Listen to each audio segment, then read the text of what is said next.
Salve, salve, companheirada! Vamos bater um papo hoje aqui sobre desemprego. Saiu recentemente a pesquisa de emprego e desemprego no Brasil e nós estamos com a menor taxa de desemprego da nossa história. Mas será que isso é de fato pleno emprego? É aquele momento da economia que está todo mundo trabalhando bastante, todo mundo com o emprego que queria? Provavelmente não.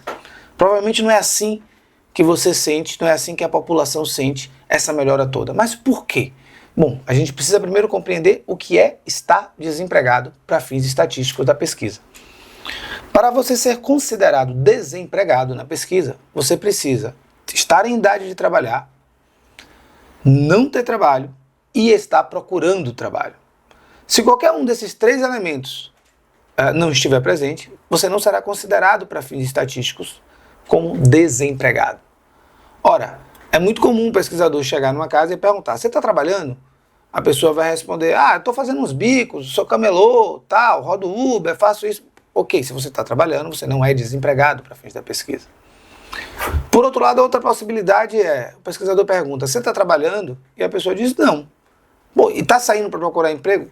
Também não. Essa pessoa também não vai aparecer na estatística como desempregado. Isso é o que nós, no movimento sindical, chamamos de desemprego por desalento. É aquela pessoa que já está tanto tempo desempregada que não sai mais, não procura emprego, não procura trabalho. Às vezes, situações de pessoas que já desistiram. Ela não vai aparecer na estatística como desempregada. O dado de desemprego no Brasil, apesar dele ser um dado real, porque essa metodologia sempre foi a metodologia adotada no Brasil desde o nascimento desse índice, por todos os governos que por aqui passaram, e também a mesma metodologia adotada no mundo inteiro, não é que o dado seja falso. O dado é real. A gente está em torno de 6% aí de desemprego. Mas por que a população não sente isso? Porque nós temos um outro problema no Brasil, que é a informalidade.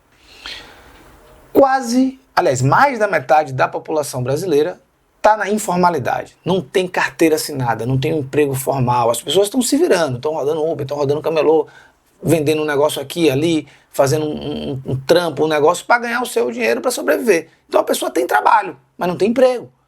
Mas ela não aparece na estatística como desempregado. Só que ela não sente essa melhora de que, olha, vivemos o menor desemprego da nossa história, porque ela continua se virando para ganhar o pão de cada dia, da mesma forma que ela se virava quando a taxa de desemprego era 12%, 13%. A taxa de desemprego caiu de 12% para 6%, portanto, metade do que era, uma melhora significativa, mas para aqueles 52% da população que vivia na informalidade, nada mudou. O Estado precisa atuar para, sim, reduzir a taxa de desemprego, mas também e principalmente reduzir a informalidade, que são as pessoas que estão trabalhando, se virando, fazendo um bico, mas que não têm de fato um emprego com qualidade. E por que é tão importante combater a informalidade? Além de todos os direitos trabalhistas, além da necessidade da pessoa ter férias, licença maternidade, auxílio-doença, além de todas essas questões que são fundamentais para uma sociedade, imagina, quem paga a licença maternidade de uma mãe quando ela tem um filho? Quem paga o auxílio-doença quando uma pessoa se acidentou, não está podendo trabalhar e precisa sobreviver? Esse dinheiro ele vem do INSS, que por sua vez recebe dinheiro daqueles que estão trabalhando, assim como quem paga a aposentadoria daqueles que já se aposentaram. Nós que estamos na ativa hoje contribuímos com o INSS e o INSS, por sua vez, paga as aposentadorias, paga as licenças maternidades, paga os auxílios de doença. Se eu tenho mais da metade da população na informalidade, portanto, sem contribuir para o INSS, essa conta não fecha. O INSS vai ficar sem receita para pagar aqueles que mais precisam.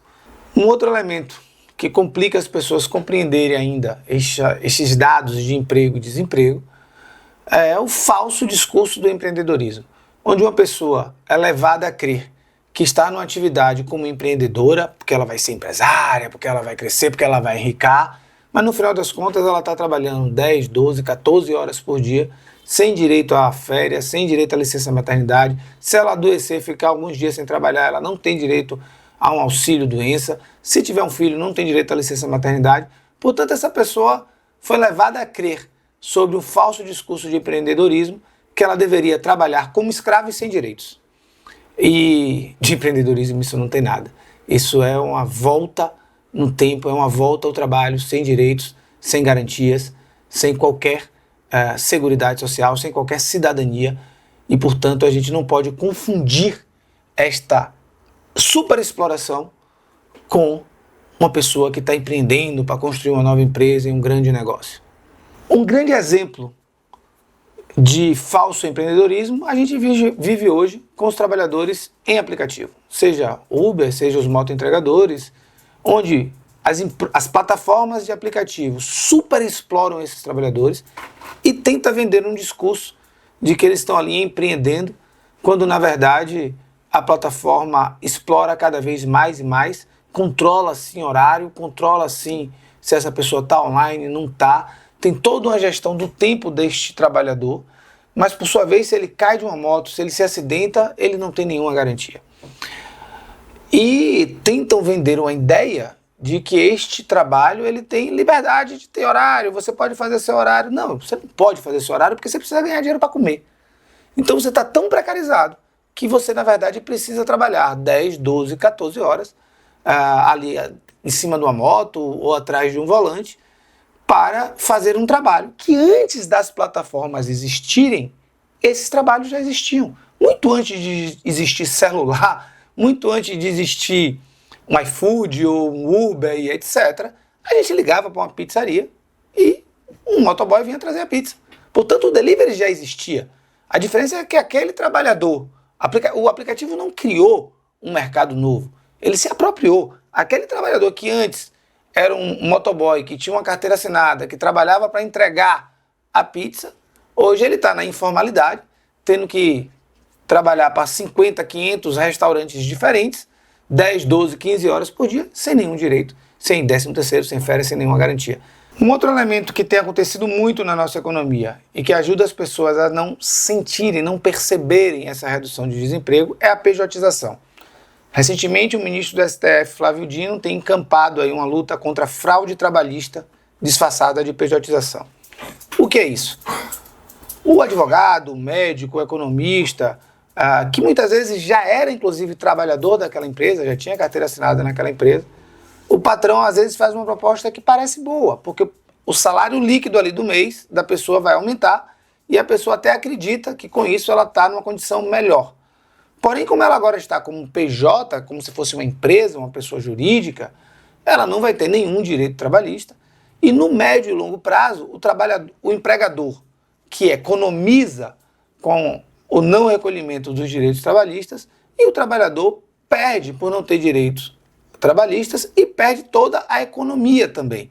Vira uma fraude tributária, porque como esse trabalhador deixa de contribuir com o INSS, a geração futura, por exemplo, vai ter um problema com aposentadorias, vai ter um problema com o seguro-desemprego e etc., por conta de uma fraude trabalhista.